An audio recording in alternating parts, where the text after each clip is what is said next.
아침 햇살이 창문 사이로 스며들었을 때 저는 벌써 눈을 뜨고 있었어요. 시계는 아침 6시를 조금 넘기고 있었는데 잠은 도무지 오지 않았어요. 요즘 들어서는 늘 그랬습니다. 전에는 출근 준비에 바빠 정신없이 일어나곤 했는데 지금은 달랐어요. 저는 이제 백수라는 이름이 붙은 사람이 되어 있었습니다. 몇 달 전까지만 해도 회사라는 울타리 안에서 버티고 있었어요. 25년 동안 성실하게 다녔던 회사였는데 정리해고라는 한마디로 무너져 내렸습니다. 저는 충격을 받았어요. 내가 잘못한 것도 아닌데 왜 내가 나가야 하지? 억울했어요. 하지만 상사는 냉정했어요. 나이 순으로 먼저 나가는 게 맞지 않겠습니까? 그 말이 아직도 귀에 맴돌았어요. 집에 돌아와 아내에게 그 사실을 알렸을 때 아내는 잠시 말이 없었어요. 그러다 겨우 내뱉은 말이 괜찮아. 당신은 어디서든 다시 시작할 수 있어. 였어요. 저는 그 말을 들으며 속으로 울컥했어요. 위로 같았지만 그 말 속에 담긴 불안도 느껴졌어요. 저는 곧바로 구직 사이트에 가입했어요. 이력서를 새로 작성하면서 지난 경력들을 하나하나 적어 내려갔어요. 이 정도면 괜찮지 않겠나? 스스로 다독이며 원서를 넣었어요. 몇몇 회사에서 면접 기회가 주어졌습니다. 면접장에 들어갈 때는 심장이 쿵쾅거렸어요. 다시 시작할 수 있다는 기대가 있었거든요. 그런데 결과는 번번이 탈락이었어요. 첫 번째 회사에서는 실무 경험이 충분하다고 하더니 결국 연락이 없었어요. 두 번째 회사에서는 팀과의 조화를 고려해야 한다라는 말만 남겼습니다. 저는 알아차렸어요. 아, 나이가 많아서 그렇구나. 정말 서럽더라고요. 집에 돌아올 때마다 발걸음이 무거웠어요. 아이들은 아빠 면접 잘 봤어? 라고 묻곤 했는데 저는 억지로 웃으면서 응, 잘 봤어. 라고 대답했어요. 그러나 제 마음속은 이미 무너져 있었어요. 저녁에 혼자 술을 마시면서는 분노가 치밀었어요. 내가 이 나라에서 이렇게까지 버텼는데 결국 나이 때문에 버려지는 건가? 억울했어요. 젊을 때는 야근과 주말 근무도 마다하지 않았는데 정작 필요할 때는 나를 내팽개친 세상이 원망스러웠습니다. 며칠 뒤 예전에 함께 일하던 후배를 만났어요. 그는 같은 업계에서 아직 잘 나가고 있었어요. 식당에서 밥을 먹으며 그는 이렇게 말했어요. 선배, 요즘 힘들죠? 근데 요즘 회사들 50 넘으면 아예 안 보려고 해요. 그냥 젊은 애들 쓰는 게 낫다고 생각하더라고요. 저는 웃으면서 고개를 끄덕였지만 속은 부글부글 끓었어요. 너도 결국 그렇게 생각하는 거구나. 집으로 돌아오는 길, 지하철 창문에 비친 제 얼굴이 초라해 보였어요. 주름진 이마와 흐릿해진 눈빛이 그대로 보였어요. 나는 이제 정말 쓸모없는 사람이 된 걸까? 눈물이 왈칵 쏟아지려 했지만 꾹 참았어요. 사람들이 보는 앞이라 부끄럽더라고요. 그날 밤 아내가 조심스럽게 말했어요. 나도 아르바이트라도 해볼까 해. 생활비가 너무 부족해. 순간 저는 화가 치밀었어요. 내가 아직 움직일 수 있는데 왜 당신이 고생을 해야 해? 목소리가 커졌습니다. 아내는 잠시 침묵하다가 한숨을 쉬었어요. 그 한숨이 제 가슴을 더 무겁게 눌렀어요. 아내의 한숨이 집안 가득 쌓였어요. 저는 괜히 방문을 닫고 앉아 이력서를 또 고쳤어요. 문장 하나, 점 하나까지 다듬었는데도 마음이 시끄럽더라고요.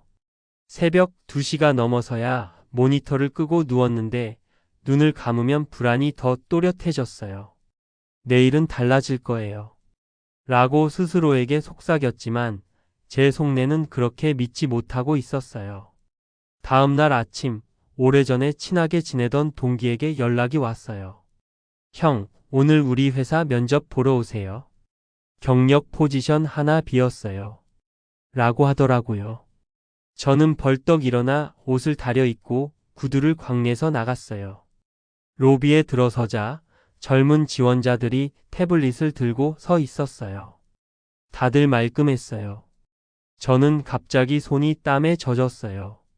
면접장 문 앞에 서자 심장이 요동쳤어요. 여기서 붙으면 살아나겠죠. 라고 중얼거렸어요. 면접관 셋이 앉아 있었고 그중 한 명은 시계를 보며 고개를 끄덕였어요. 저는 경력과 성과를 침착하게 설명했어요. 실패한 프로젝트에서 무엇을 배웠느냐라는 질문이 나왔을 때 저는 솔직하게 말했어요. 팀을 지키려다 때로는 결단이 늦어졌어요. 하지만 사람을 잃지 않으려고 했어요. 라고 했어요. 한 면접관이 고개를 들더니 사람을 잃지 않으려고요? 라고 되묻더라고요. 저는 네, 조직이 끝까지 버틸 힘은 결국 사람이었어요. 라고 했어요. 그 순간 제 목소리가 살짝 떨렸어요. 부끄러운 떨림이 아니라 붙잡고 싶은 간절함이었어요.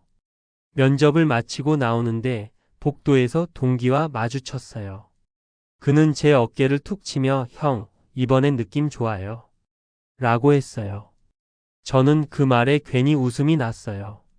집으로 돌아오는 지하철에서 창밖 풍경이 조금은 부드럽게 보였어요. 될 수 있겠어요. 라고 마음속으로 되뇌었어요. 저녁 무렵 전화가 왔어요. 번호를 보니 그 회사였어요. 저는 숨을 들이마셨고 아내도 옆에서 제 눈치를 봤어요. 전화를 받았더니 부드러운 목소리가 들렸어요. 최종까지 인상 깊었어요. 그런데 한 가지만 그 뒤에 이어진 말은 비수 같았어요. 연봉 조정과 계약 형태 문제로 내부 합의가 어렵다고 하네요. 순간 머리가 하얘졌어요. 그럼 탈락인가요? 제가 물었어요. 아니요, 가능성을 열어두고 싶어요. 다만 추천해 주신 분이 말씀하시길 약간의 관례가 필요하다고 하더라고요. 라고 했어요. 저는 얼어붙었어요. 관례가 뭔데요? 라고 물었더니 통화가 미묘하게 흐려졌어요. 서로 좋은 일 하자는 취지로요.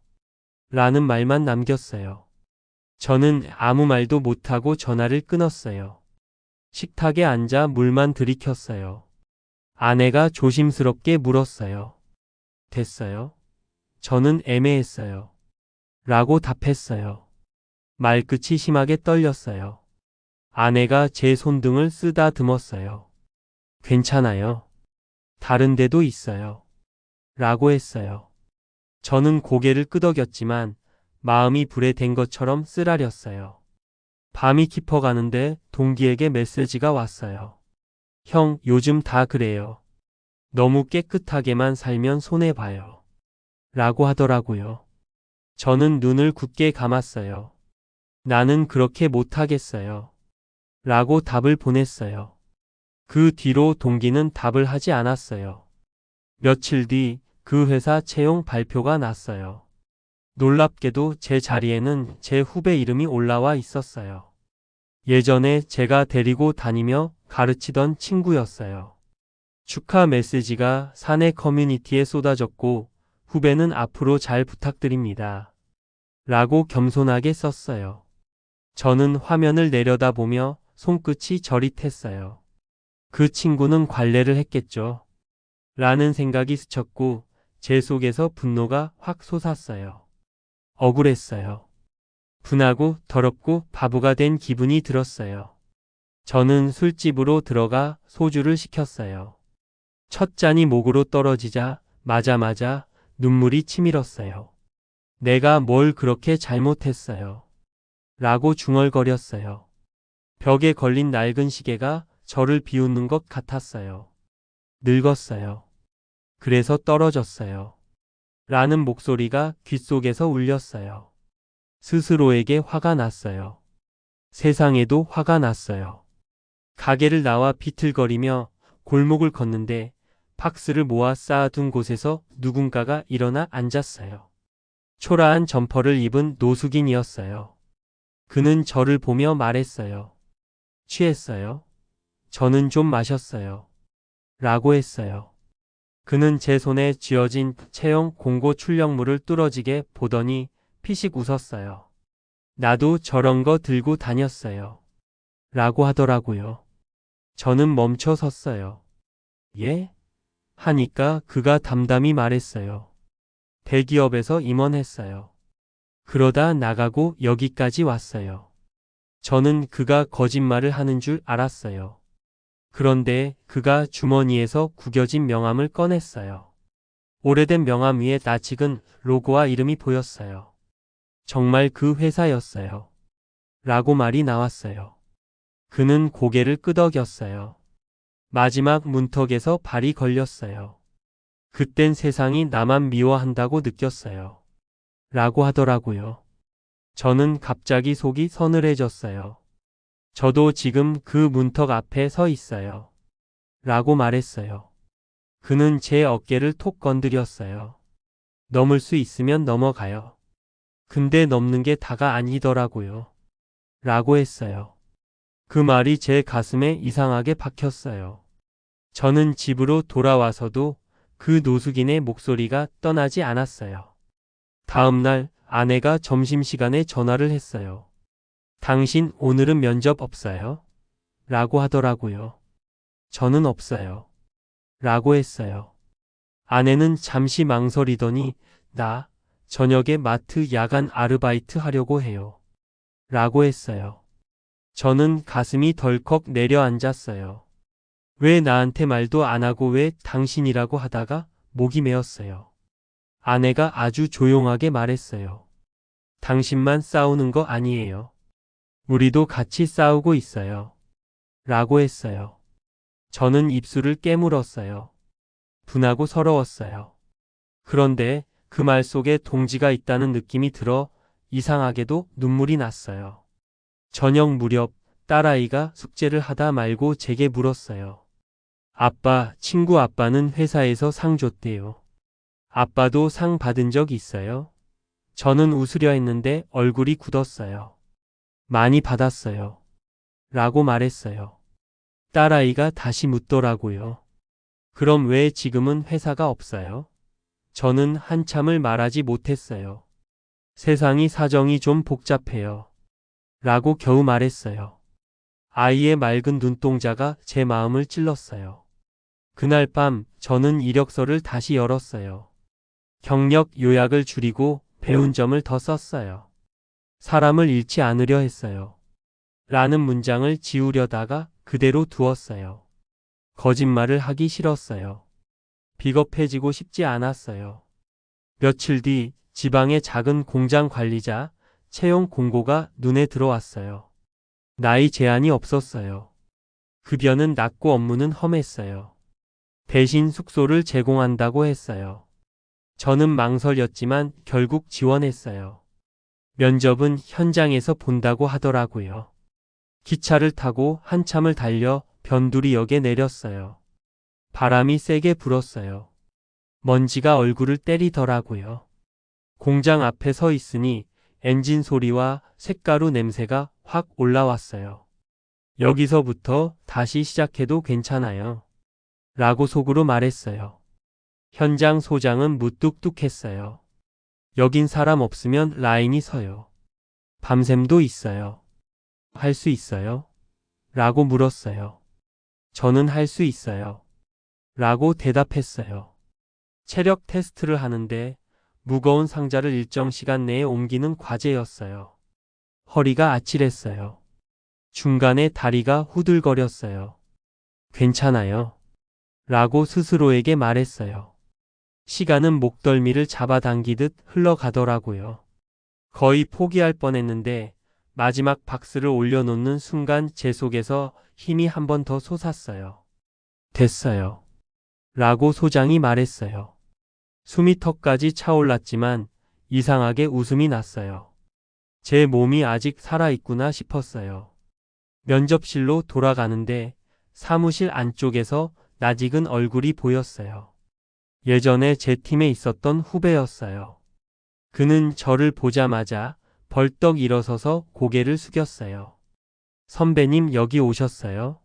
라고 하더라고요. 저는 놀라서 웃었어요. 너 여기 있었구나. 라고 했어요. 그는 눈빛이 금세 촉촉해졌어요. 제가 선배님한테 많이 배웠어요. 그때 제가 일 그만두려고 할 때 선배님이 붙잡아 줬잖아요. 라고 했어요. 저는 멋쩍게 웃었어요. 그랬었나? 라고 했어요.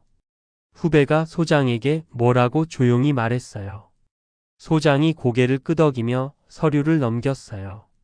저는 어찌할 바를 몰랐어요. 부끄럽기도 하고 고맙기도 했어요. 돌아오는 길에 후배가 제게 캔커피를 건넸어요.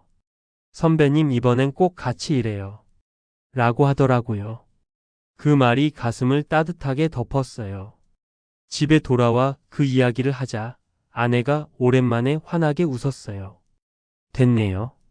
드디어 길이 보이네요. 라고 했어요. 저는 그 웃음을 보니 숨을 길게 내쉬게 됐어요. 이제 괜찮아질 거예요. 라고 말했어요. 그런데 그날 밤 갑자기 심장이 세차게 뛰기 시작했어요. 가슴 한가운데가 조여오는 듯 했어요. 식은땀이 났어요. 괜찮아요. 라고 스스로에게 말하며 물을 마셨는데 이상하게 어지럽더라고요. 아내가 달려왔어요. 당신 얼굴이 하얘요. 라고 했어요. 저는 억지로 웃으며 괜찮아요. 잠깐 그러더라고요. 라고 했어요. 속으로는 겁이 났어요. 안 넘어지려고 버티다가 진짜로 쓰러지면 어떡해요. 라는 생각이 들었어요. 다음 날 건강검진을 받으러 갔어요. 의사가 아주 조심스럽게 말했어요. 스트레스성 부정맥이 있어요. 관리가 필요해요. 당분간 무리한 야간 근무나 과로는 피하세요. 라고 했어요. 저는 멍해졌어요. 이제 막 길이 열렸는데요. 라고 말했어요. 의사가 고개를 끄덕이며 알아요. 하지만 몸이 먼저예요. 라고 하더라고요. 버스 창밖으로 스치는 회색 하늘이 유리처럼 차갑게 보였어요.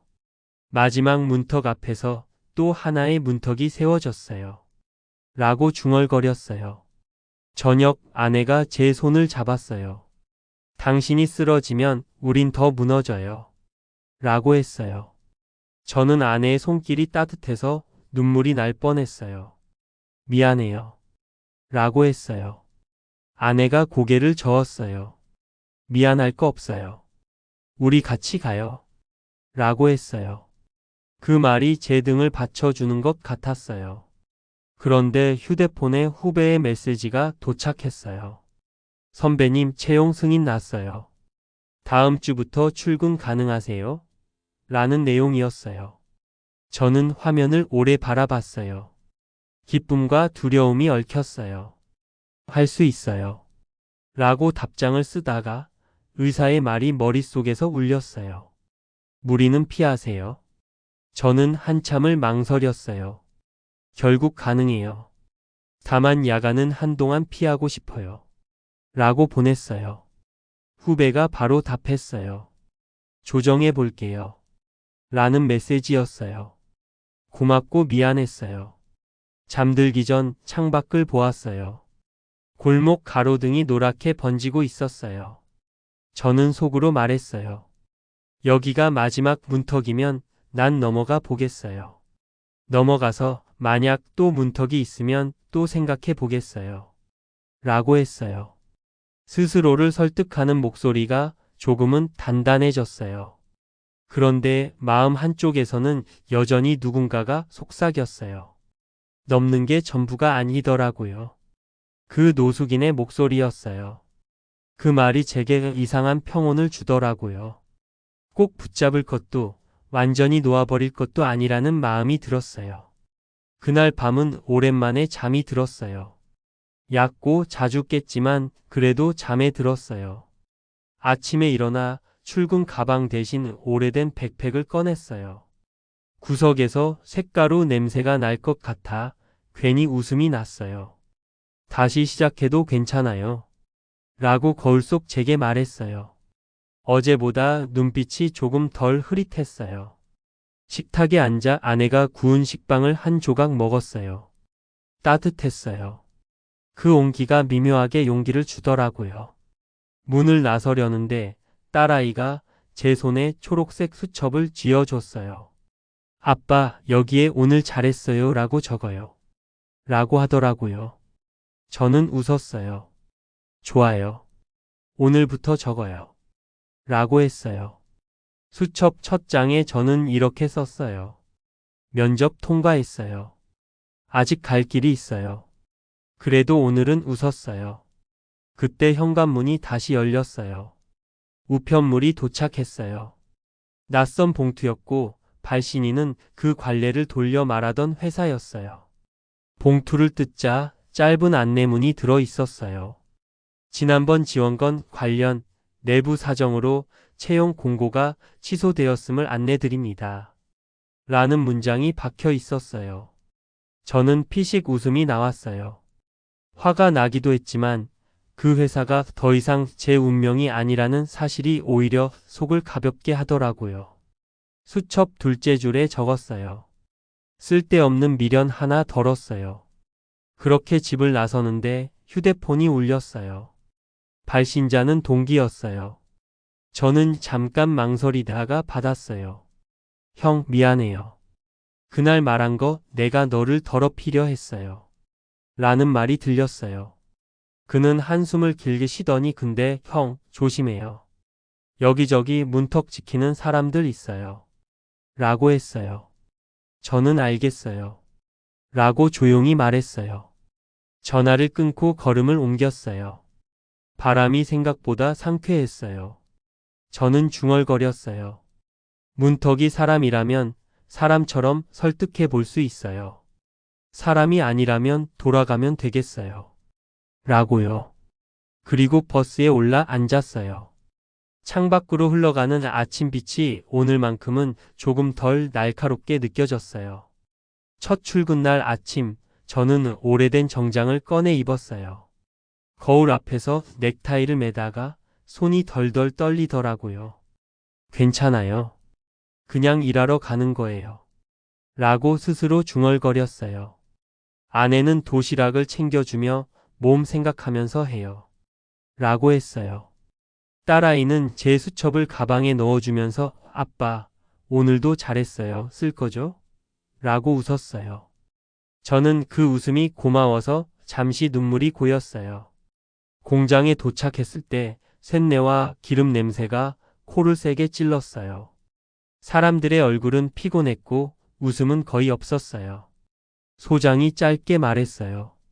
오늘은 라인 보조부터 들어가요. 사고만 안 내면 돼요. 라고 했어요. 저는 알겠어요. 라고 했지만 심장이 콩닥거렸어요. 라인 위에서 처음 일을 할 때는 손이 따라가지 않았어요. 속도가 너무 빨랐어요. 옆에서 일하던 젊은 직원이 속삭였어요. 아저씨 이렇게 하면 빨라요. 하더라고요. 순간 가슴이 철렁했어요. 저를 아저씨라고 불렀다는 게 서러웠어요. 나도 예전엔 선배, 부장 소리 들었는데 라는 생각이 스쳐 지나갔어요. 그날 오후 작은 사고가 났어요. 부품이 잘못 끼워져서 라인이 잠깐 멈췄어요. 원래는 앞 공정에서 넘어온 불량이었는데 소장이 제 쪽을 보며 말했어요. 새로운 사람이 문제지 뭐. 라고 했어요. 사람들의 시선이 제게 꽂혔어요. 억울했어요. 제가 한 게 아닌데요. 라고 했지만 제 목소리는 작게 떨렸어요. 소장은 비웃듯 고개를 저었어요. 일단 넘어가요. 라고 했어요. 저는 손끝이 저려왔어요. 내가 또 희생양이 되는구나. 퇴근길에 몸은 녹초가 되었지만 마음은 더 무거웠어요. 집에 도착하니 아내가 미소 지으며 물었어요. 첫날 어땠어요? 저는 대답을 망설이다가 괜찮았어요. 라고 했어요. 하지만 속으로는 울분이 가득했어요. 저녁상에 앉아 아이들이 웃고 떠드는 걸 보면서도 웃음이 목에 걸려 나오지 않았어요. 며칠이 지나고 저는 점점 라인에 적응했어요. 몸이 기억하기 시작했어요. 그런데도 사람들은 저를 늦다, 답답하다고 했어요. 특히 한 젊은 직원은 대놓고 말했어요. 이 아저씨 때문에 우리 다 고생이에요. 라고 했어요. 저는 순간 눈앞이 핑 돌았어요. 화가 치밀었지만 참고 말았어요. 대신 속으로 중얼거렸어요. 내가 왜 여기까지 왔어요? 다 버티려고 왔는데 이렇게까지 모욕을 받아야 해요? 그날 저녁 아내가 몰래 마트에서 받은 급여 봉투를 내밀었어요. 생활비에 보태요. 라고 했어요. 저는 화가 나서 손으로 탁 밀쳤어요. 내가 벌어올 거라 했잖아요. 라고 했어요. 아내의 눈이 순간 흔들리더니 울음을 터뜨렸어요. 나도 이제 지쳤어요. 당신 혼자 힘든 게 아니에요. 라고 했어요. 그 말이 가슴을 후벼 팠어요. 저는 홧김에 집을 뛰쳐나왔어요. 비가 오고 있었어요. 젖은 골목길에 주저앉아 담배를 피우는데 전화가 왔어요. 발신자는 오래된 친구였어요. 그는 제 사정을 알고 있었어요. 야, 너 왜 그렇게 고생하냐? 차라리 사람 쓰는 쪽으로 해봐. 위에 돈 좀 쓰면 자리 생겨. 라고 했어요. 저는 소리쳤어요. 나 그런 짓 못해. 라고 했어요. 친구는 웃으며 말했어요. 그러니까 내가 바보라는 거야. 라고 했어요. 저는 전화를 끊고 하늘을 올려다 봤어요. 빗물이 얼굴을 타고 흘렀는데 눈물인지 빗물인지 구분이 안 됐어요. 며칠 뒤 더 큰 사건이 터졌어요. 라인이 갑자기 멈추고 불꽃이 튀었어요. 모두가 당황했어요. 소장이 달려와 소리쳤어요. 누가 마지막 공정에 서 있었어. 순간 사람들이 제 쪽을 보았어요. 억울했어요. 제가 아니에요. 앞에서 잘못 넘어왔어요. 라고 했어요. 하지만 아무도 제 편을 들어주지 않았어요. 소장은 노려보며 말했어요. 당신 오늘 당장 그만둬도 돼. 라고 했어요. 저는 손이 떨렸어요. 왜 저한테만 그래요? 제가 뭘 그렇게 잘못했어요? 라고 소리쳤어요. 목이 터져라 외쳤지만 아무도 대꾸하지 않았어요. 그 순간 자존심이 산산조각 나는 소리가 제 귀에 들리는 것 같았어요. 집으로 돌아와 문을 닫자 아내가 눈물로 묻더라고요. 무슨 일이에요? 저는 아무 말도 못하고 무릎을 꿇고 울었어요. 아이들이 방문 틈으로 저를 바라보고 있었어요. 그 눈빛이 너무 아파서 견딜 수가 없었어요. 그날 밤 저는 방바닥에 누워서 생각했어요. 이게 마지막 문턱이구나. 나는 계속 밀려나고 있어요. 누군가는 문을 열어주지 않으려 하고 누군가는 문턱에서 밀어내요. 그럼에도 내가 다시 서야 하는 이유가 뭐예요?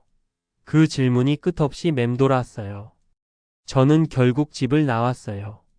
집안 공기가 숨을 막히게 만들었어요.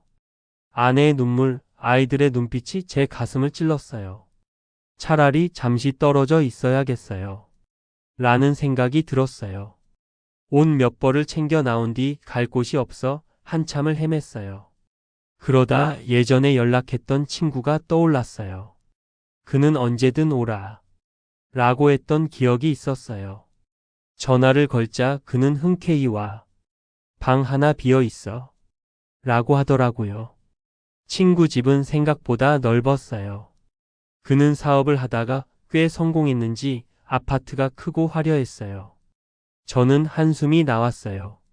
나는 이렇게 초라해졌는데 같은 나이에 저 친구는 저렇게 부러움과 서러움이 동시에 밀려왔어요.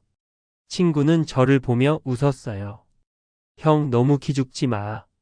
세상은 운도 따라야 해. 라고 했어요.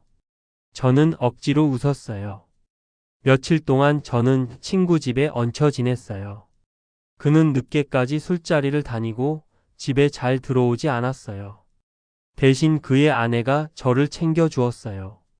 식사를 차려주고 빨래도 해줬어요. 저는 고마웠어요. 그런데 시간이 지날수록 미묘한 기류가 생겼어요. 저녁 식탁에서 그녀가 말했어요. 요즘 많이 힘들죠? 근데 이상하게 선배님 보면 안쓰럽다가도 묘하게 든든하더라고요. 라고 했어요. 순간 제 손이 멈췄어요. 저는 아무 말도 못했어요. 하지만 그 눈빛이 단순한 동정은 아니었어요. 그 사실을 알면서도 외로움에 잠시 흔들리는 제 자신이 두려웠어요. 밤에 방에 누워 있으면 거실을 오가는 그녀의 발소리가 이상하게 크게 들렸어요. 저는 이불을 머리까지 끌어올리며 중얼거렸어요. 안 돼요. 나는 더 망가질 수 없어요. 라고 했어요. 하지만 한편으로는 누군가가 제 서러움을 알아준다는 사실이 위로가 되기도 했어요. 그러던 어느 날 밤, 친구가 늦게 들어오지 않는 날이 있었어요. 술에 취해 비틀거리며 들어온 그는 제게 갑자기 소리를 질렀어요. 너 내 집에서 너무 편하게 사는 거 아니야? 라고 했어요. 저는 깜짝 놀라 며칠만 신세 지는 거잖아. 라고 했어요. 그는 비웃으며 말했어요. 너는 원래 그런 사람이 아니었는데 이제는 눈치도 없구나. 라고 했어요. 그 말이 제 가슴을 후벼 팠어요. 저는 주먹을 움켜쥐며 내가 왜 여기까지 왔는지 알아? 다 버티려다 이렇게 된 거야. 라고 했어요. 친구는 코웃음을 치며 세상은 버티는 사람 챙겨주지 않아. 밀어붙이고 돈 쓰는 사람이 이기는 거야. 라고 했어요. 저는 그 말을 듣고 치를 떨었어요. 그래도 나는 그렇게 못해. 라고 했어요. 그때 그의 아내가 방에서 나와 저희를 말렸어요. 그녀의 눈빛은 저를 향해 있었어요. 그게 더 불편했어요. 다음 날 아침 저는 친구 집을 나왔어요. 더는 그 집에 있을 수 없었어요. 차가운 공기가 얼굴을 때렸어요. 나는 어디에도 속하지 못하는구나. 라는 생각이 들었어요. 그때 휴대폰이 울렸어요. 발신자는 공장의 후배였어요. 그는 다급한 목소리로 말했어요. 선배님, 어제 사고 났어요. 라인이 멈췄는데 사람들이 선배님 이름을 또 꺼내요. 소장이 선배님 때문이라고 떠들어요. 라고 했어요. 저는 하늘을 올려다보며 허탈하게 웃었어요. 내가 거기 없어도 결국 나 때문이라고 하네요. 라고 중얼거렸어요. 억울했어요. 너무 억울했어요. 하지만 이제는 변명조차 지치게 느껴졌어요. 저는 버스 정류장 벤치에 앉아 한참을 생각했어요. 내가 지금까지 뭘 붙잡으려고 이렇게 발버둥 쳤어요. 그 문턱을 넘어야 사람답게 살 수 있다고 믿었는데 문턱이 나를 더 바닥으로 밀어내고 있잖아요. 눈물이 볼을 타고 흘렀어요. 지나가던 사람들이 이상하게 쳐다봤지만 신경 쓸 힘도 없었어요. 그때 제 머릿속을 스친 건 노숙인이 했던 말이었어요. 넘는 게 다가 아니더라고요. 그 말이 귓가에서 메아리 쳤어요. 저는 가만히 고개를 끄덕였어요. 맞아요. 넘는 게 전부가 아니에요. 근데 나는 아직도 넘고 싶어요. 라고 했어요. 며칠을 떠돌다 결국 저는 다시 공장으로 갔어요. 후배가 몇 번이나 연락을 해왔거든요. 선배님 그냥 잠깐 와서 얘기라도 해요. 라는 말이 마음을 흔들었어요. 공장 앞에 서자 사람들의 시선이 차갑게 꽂혔어요. 누군가는 수군거렸어요. 저 사람이 그 사고 낸 사람이라며. 괜히 다시 왔네. 억울했어요. 저는 그 순간 손이 덜덜 떨렸어요. 소장이 저를 불러 세웠어요. 그의 눈빛은 싸늘했어요. 왜 왔어요? 당신 때문에 회사가 얼마나 곤란해졌는지 알아요? 라고 했어요. 저는 억울해서 목소리를 높였어요. 그날 사고는 제가 한 게 아니었어요. 다른 라인에서 넘어온 불량 때문이었어요. 라고 했어요. 소장은 피식 웃었어요. 증거 있어요? 증거 없으면 다 당신 잘못이에요. 책임질 사람은 딱 한 명만 있으면 되거든요. 라고 했어요. 그 말에 온몸이 부들부들 떨렸어요. 저는 소리쳤어요. 왜 하필 나예요? 왜 항상 나한테 뒤집어 씌우는 거예요? 그런데 소장은 태연하게 웃으면서 담배를 피웠어요.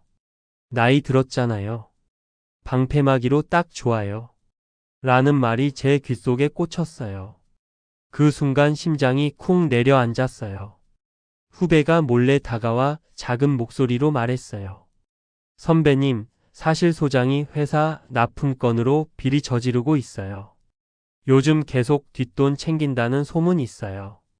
그래서 누군가 걸려야 하는데 선배님을 희생양으로 쓰려는 거예요. 라고 했어요. 저는 귀를 의심했어요. 그럼 내가 쓰레기통에 버려지는 거네요. 라고 중얼거렸어요. 그날 저녁 공장 구내식당에서 직원들이 모여 앉아 있었어요. 저는 그 자리에서 소장이 술잔을 돌리며 말하는 걸 들었어요. 사람 하나만 잡으면 다 조용해져. 괜히 위에 들쑤시면 나도 골치 아프잖아. 그 말에 모두가 웃었어요. 저는 팝숟가락을 내려놓으며 치를 떨었어요. 사람을 잡는 걸 장난처럼 말하는구나. 집에 돌아가고 싶었지만 용기가 안 났어요. 아내와 아이들의 얼굴을 떠올리면 더 비참했어요. 결국 저는 친구에게 다시 전화를 걸었어요. 그런데 친구는 받자마자 말했어요. 야, 나 바빠. 그리고 너 그만 좀 징징거려. 세상 누구나 힘들어. 라고 했어요. 그 말에 전화를 끊고 바닥에 핸드폰을 던졌어요. 산산조각 나는 소리가 제 마음 같았어요. 며칠 후 더 충격적인 일이 터졌어요. 공장에서 안전사고가 크게 났어요. 기계가 폭발하듯 불꽃을 튀기며 멈췄어요. 다행히 인명피해는 없었지만 수천만 원짜리 부품이 다 망가졌어요. 그 순간 소장이 소리쳤어요. 저 사람 때문이야. 저 사람이 관리 제대로 안 해서 터진 거야. 모두의 시선이 또다시 제게 향했어요. 억울했어요. 아니에요. 저는 그날 그 구역에 있지도 않았어요. 라고 소리쳤어요. 하지만 아무도 제 말을 들어주지 않았어요. 후배마저도 고개를 숙이고 있었어요. 저는 그 모습에 배신감이 몰려왔어요. 너마저도 나를 버리는구나.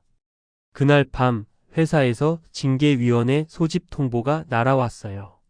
내용은 업무상 과실로 인한 손해 배상 책임 심의. 저는 눈앞이 까매졌어요.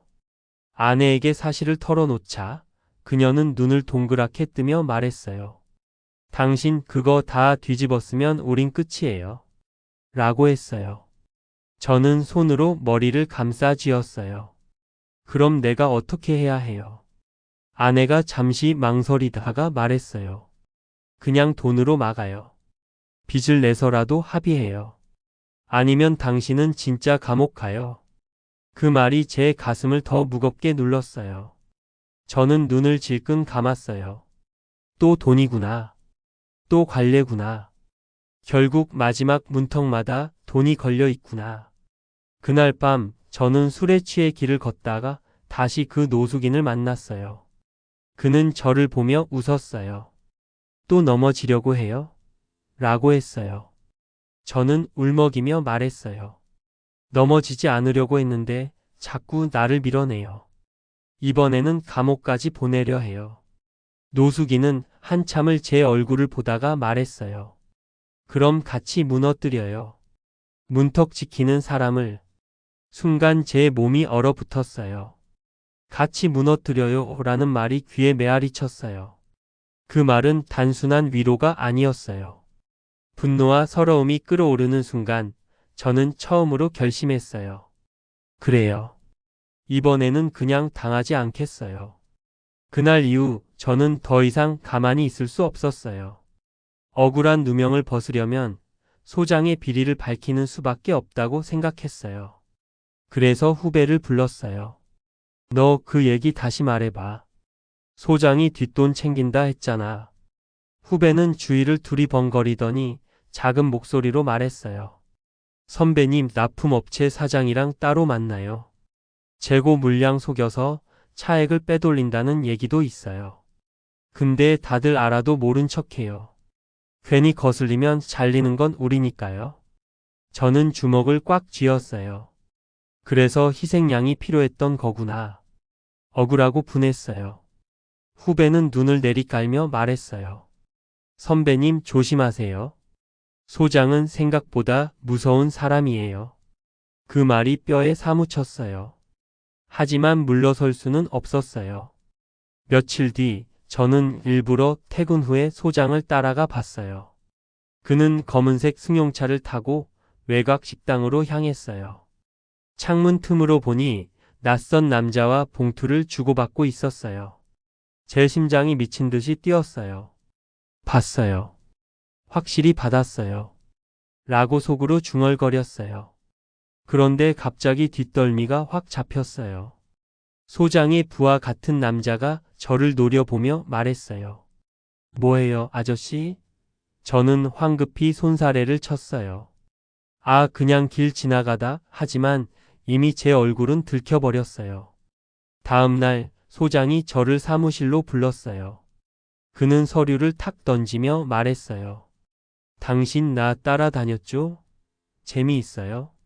저는 억울함에 입술을 깨물었어요. 당신이 나를 엮으려 했잖아요.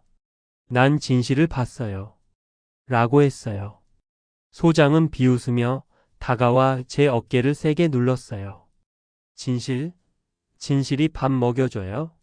세상은 증거 있는 쪽이 이겨요.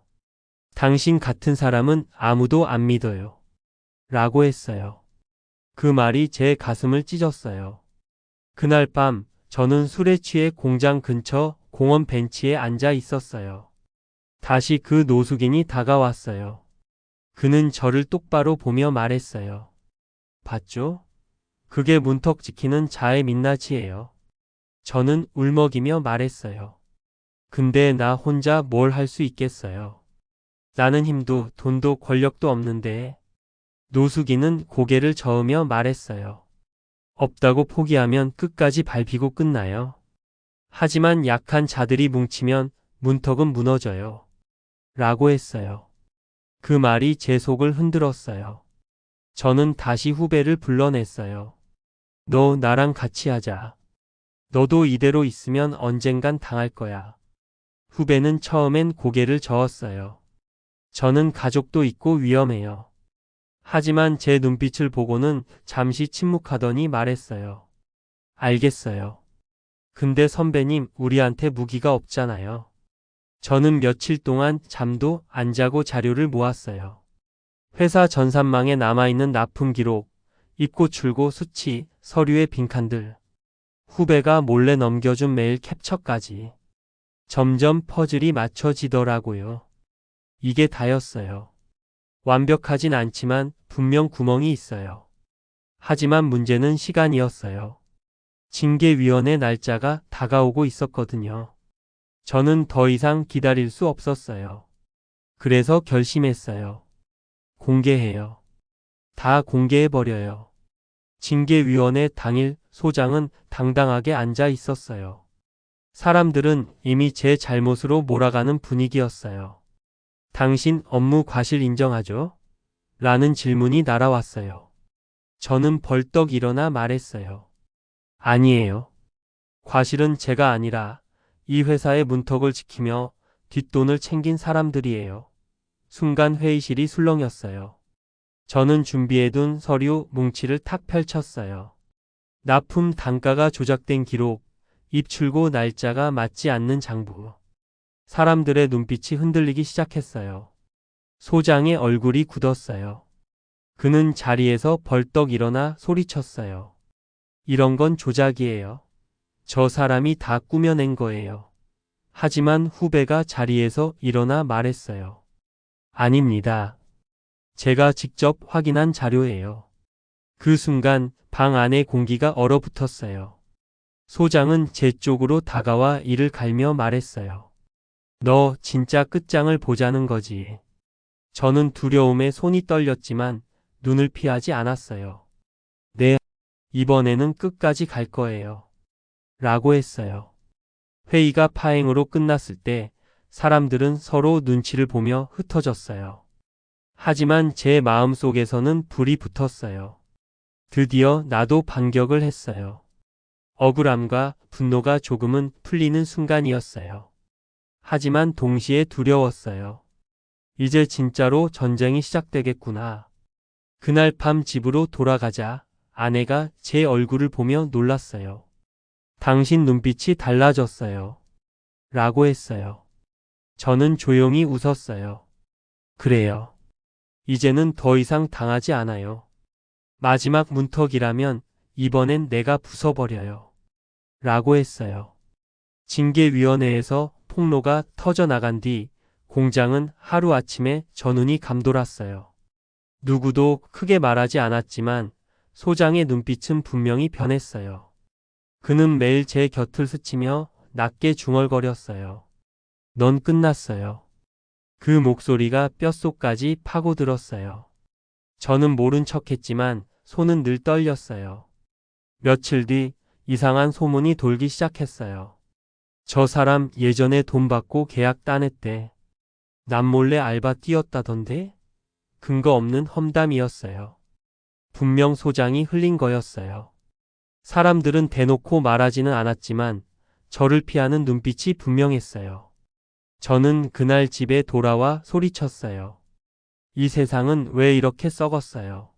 왜 죄 없는 내가 죄인이 돼야 해요? 아내는 저를 붙잡으려 했지만 저는 팔을 뿌리쳤어요. 아내의 눈에 눈물이 고였어요. 나도 이제 버티기 힘들어요. 아이들도 힘들어해요. 우리 그냥 떠나면 안 돼요? 저는 그 말에 가슴이 철렁했어요. 떠나요? 그럼 내가 지금까지 버틴 건 뭐예요? 나만 바보 되는 거잖아요. 목소리가 떨렸어요. 그날 밤 저는 결국 또 집을 나섰어요. 발걸음은 자연스레 친구 집으로 향했어요. 친구는 마지못해 문을 열어줬어요. 아직도 정신 못 차렸어? 라고 했어요. 하지만 그의 아내는 따뜻하게 물을 내왔어요. 그녀는 제 얼굴을 보며 한숨을 쉬었어요. 이런 꼴이 되다니 마음이 아프네요. 그 말에 제 가슴이 흔들렸어요. 남의 집 아내에게 위로받는다는 게 얼마나 비참한 건지 알면서도 그 순간만큼은 이상하게 마음이 놓였어요. 그녀는 조심스럽게 제 손등을 스쳤어요. 저는 움찔했지만 손을 빼지 못했어요. 너무 외로웠어요. 그 작은 접촉이 제 자존심보다 강하게 다가왔어요. 그날 새벽 친구가 술에 취해 늦게 들어왔어요. 거실에 앉아있는 저와 아내를 보더니 눈빛이 번뜩였어요. 너 뭐야? 내 집에 얹혀 살면서 내 아내랑 뭐 하는 거야? 라고 고함쳤어요. 저는 급히 일어나 아무 일도 없었어요. 라고 했어요.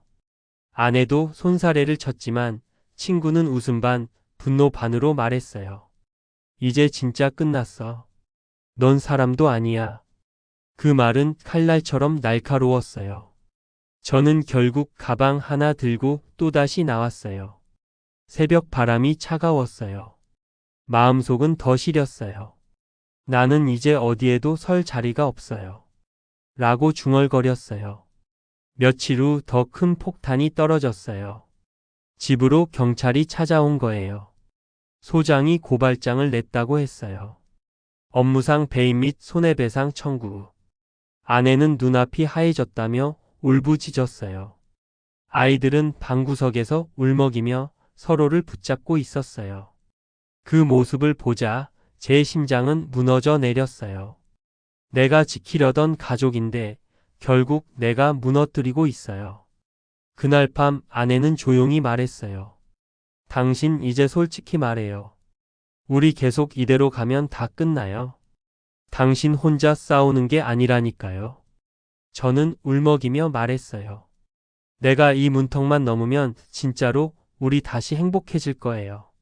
하지만 제 목소리는 확신이 없었어요.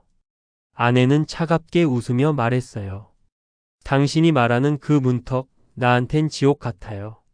그 순간 저는 깨달았어요. 제 싸움이 가족을 갈라놓고 있었어요. 그런데도 놓을 수 없었어요. 저는 손으로 머리를 감싸지며 울었어요. 나는 왜 이렇게까지 됐을까요? 그날 이후 집안은 얼음장 같았어요. 아내는 말을 아꼈고 아이들도 제 눈치를 보며 방 안에만 있었어요. 식탁 위 국이 김도 나지 않은 채 그대로 식어 있었어요. 저는 숟가락을 들지도 못한 채 고개를 떨궜어요. 이 집이 이제는 나를 받아주지 않는구나 라는 생각이 들었어요. 며칠 뒤 회사로부터 소송 서류가 정식으로 도착했어요.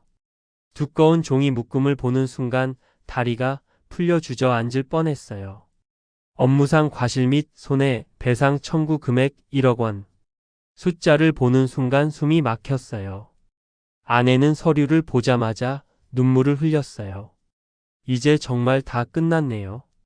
그 말이 제 심장을 도려냈어요. 그날 밤 아내는 저를 향해 차갑게 말했어요. 당신이 우리를 지키려는 건 알겠어요. 하지만 결국 우리를 벼랑 끝으로 밀고 있는 것도 당신이에요. 저는 말문이 막혔어요. 울음이 목구멍까지 차올랐지만 꾹 참았어요. 억울했어요. 서러웠어요. 분노도 치밀었어요. 그런데 동시에 인정할 수밖에 없었어요. 내 싸움이 가족을 파괴하고 있다는 걸. 다음 날 후배가 다급히 전화를 걸어왔어요. 선배님, 큰일 났어요. 소장이 내부 사람들까지 매수했어요. 다들 선배님이 잘못했다고 진술했대요. 완전히 덮어씌우려는 거예요. 저는 핸드폰을 쥔 손이 부르르 떨렸어요. 이제 진짜로 감옥 가겠구나 라는 두려움이 목을 조였어요. 그때 희미하게라도 마지막 힘이 솟았어요. 그래, 이렇게 죽을 수는 없어요. 끝까지 가야 해요. 저는 후배에게 말했어요. 그럼 우리도 확실한 증거를 잡아야 해요. 이대로 물러나면 나는 그냥 죄인이에요. 후배는 잠시 침묵하다가 결심한 듯 말했어요. 알겠습니다. 사실 제가 소장이랑 납품업체 사장이 만나는 걸 몰래 녹음한 게 있어요. 순간 가슴이 철렁했어요. 뭐라고요? 그게 진짜예요? 후배는 떨리는 목소리로 말했어요. 네, 그런데 들키면 저도 잘려요. 위험해요. 저는 주먹을 꽉 쥐며 말했어요. 괜찮아요. 이건 우리 둘만의 싸움이 아니에요. 이 문턱을 무너뜨려야 우리 같은 사람들도 살아요. 며칠 동안 후배와 몰래 만나 자료를 정리했어요. 녹음 파일 속에서 소장의 목소리가 선명하게 들렸어요. 이번 물량은 그대로 넘겨. 차액은 나랑 반반이야. 저는 그 소리를 듣는 순간 온몸에 소름이 돋았어요. 이게 내 무기예요. 이제 나도 끝까지 갈 수 있어요. 하지만 집으로 돌아오니 아내의 표정은 이미 굳어 있었어요. 그녀는 이혼 서류를 꺼내 놓았어요. 당신이 싸우겠다면 싸우세요. 하지만 나는 더 이상 못 버티겠어요. 아이들까지 망가져 가는 거 못 보겠어요. 저는 그 종이를 보는 순간 세상이 무너져 내리는 것 같았어요. 당신마저 나를 떠나요?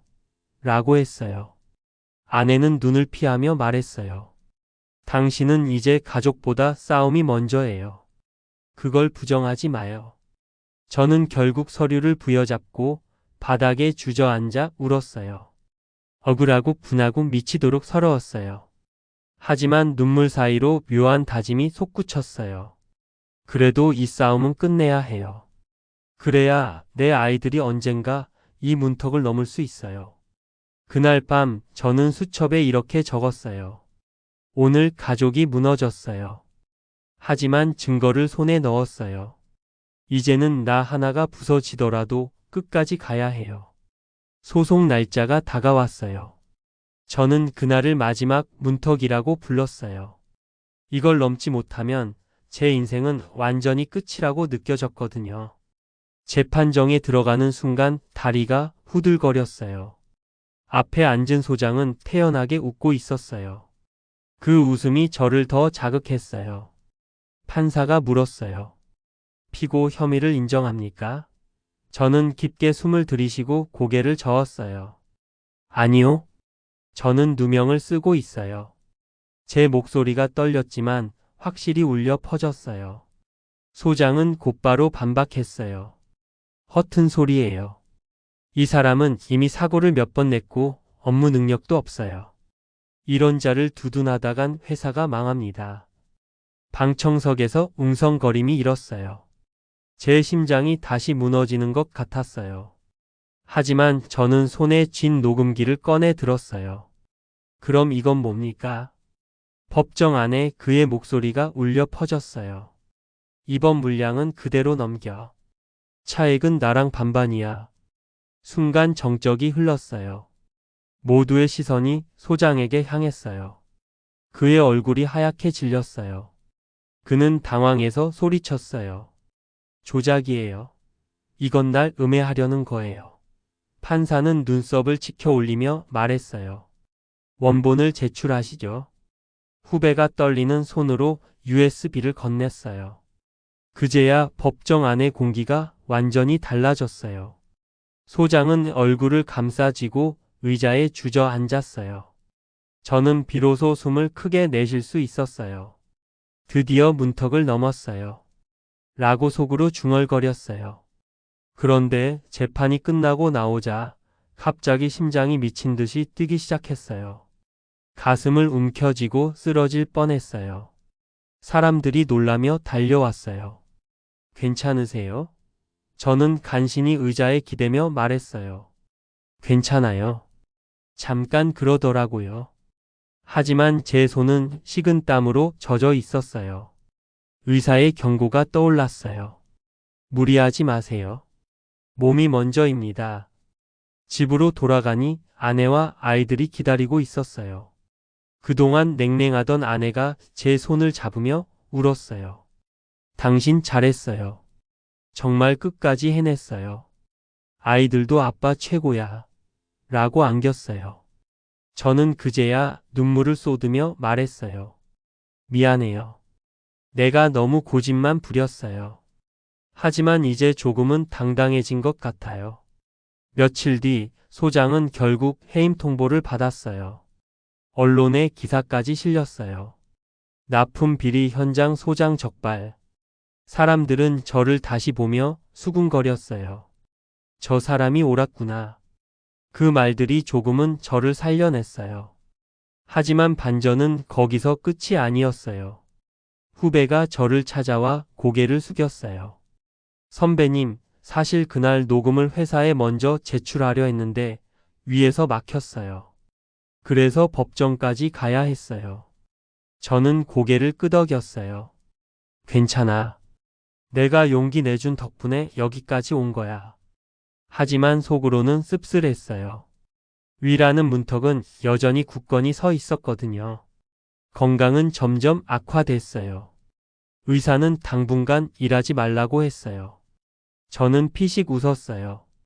문턱을 겨우 넘었는데 이제 몸이 날 막는구나. 하지만 마음 한쪽은 이상하게 편안했어요. 그래도 나는 끝까지 싸웠어요. 당하지 않았어요. 그걸로 충분해요. 저녁 식탁에 다시 가족이 둘러앉았어요. 국에서 김이 모락모락 피어올랐어요. 아이들이 웃으며 말했어요. 아빠 수첩에 뭐라고 쓸 거예요? 저는 펜을 들어 첫 장을 펼쳤어요. 그리고 이렇게 썼어요. 오늘 마지막 문턱을 넘었어요. 완전히 넘은 건 아니지만 적어도 나는 무너지지 않았어요.